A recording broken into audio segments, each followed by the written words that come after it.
আসসালামু আলাইকুম ভিউয়ার্স, আশা করি সকলেই ভালো আছেন। আমার মেয়ে সাফা ক্লাস 2তে পড়ে।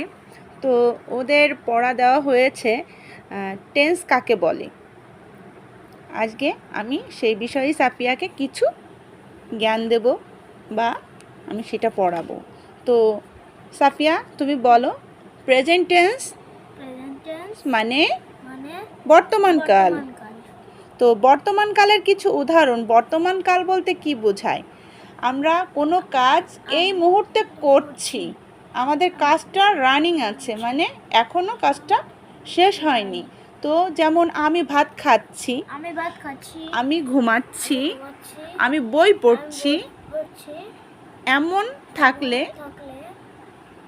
সেটিকে বলে প্রেজেন্ট টেন্স, মানে বর্তমানকাল। বর্তমানে আমি যে কাজগুলো করছি এটাকে বলে বর্তমানকাল, অর্থাৎ প্রেজেন্ট টেন্স। যেমন এখানে আমি লিখেছি আই ইট রাইস, মানে আমি ভাত খাই। তো আমি ভাত খাই বা আমি ভাত খাচ্ছি এমন বোঝালে বর্তমানকাল। আই গো টু স্কুল, মানে আমি স্কুলে যাই। আই প্লে ফুটবল, আমি ফুটবল খেলি।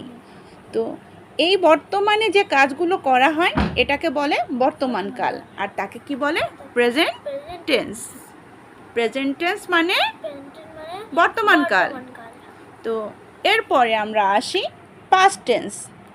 পাস্ট টেন্সের বাংলা অর্থ অতীতকাল।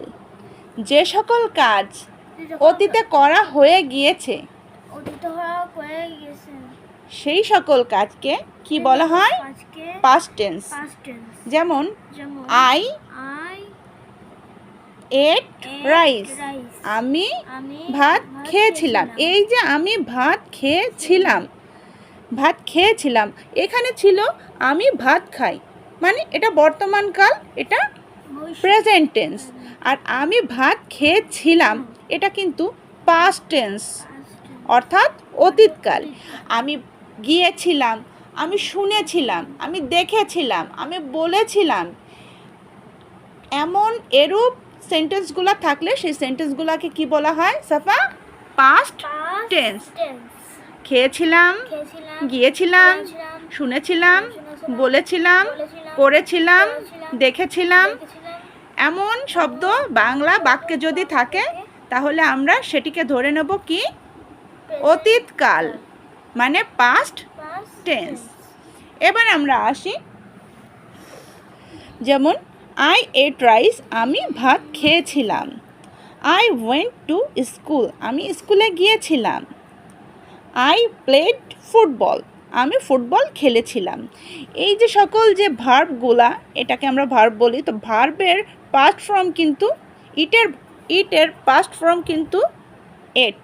কিন্তু ও যেহেতু ক্লাস 2তে পড়ে, আমি এত বিস্তারিত ওকে বোঝাতে যাব না, তাহলে ও জিনিসটা বুঝতে পারবে না, গুলিয়ে ফেলবে। জাস্ট উদাহরণগুলো আমি লিখে দিয়েছি, ও এইগুলা পড়বে এবং মুখস্থ করবে। তো আই প্লেড ফুটবল, এই যে প্লে, এই প্লের সাথে ইডি যোগ করার ফলে কিন্তু আমরা এটাকে পাস্ট করতে পেরেছি। প্রেজেন্ট টেন্সের রূপ হচ্ছে প্লে, আর ইডি যোগ করাতে এটা হয়ে গেল পাস্ট টেন্স, অতএব এটা হয়ে গেল অতীতকাল। প্লেড, প্লের পাস্ট ফর্ম হচ্ছে প্লেড। আই প্লেড ফুটবল, তো আমি ফুটবল খেলেছিলাম। এবার আমরা আসি সাফা, এবার আমরা আসি ফিউচার টেন্স।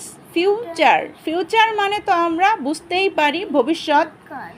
আমরা নিত্যদিনের কথায় আমরা ফিউচার নিয়ে ভাবি, আমরা বাচ্চাদের ফিউচার, আমাদের ফিউচার, এগুলা নিয়ে ভাবি। তো ফিউচারের বাংলা অর্থ হচ্ছে ভবিষ্যৎ।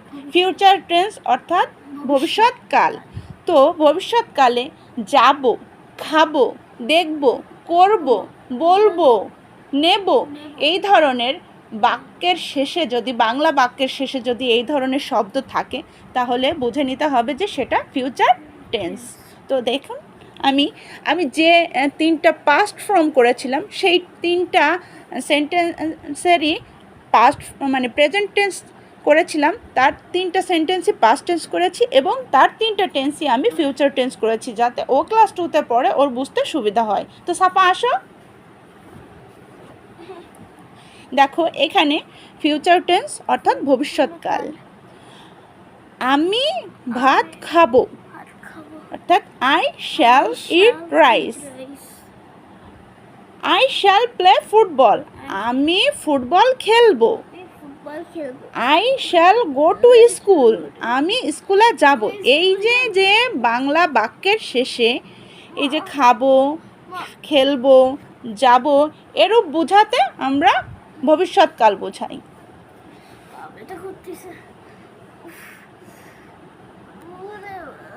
তো সাফার এই পড়াটা এই ছিল, present tense, past tense, future tense.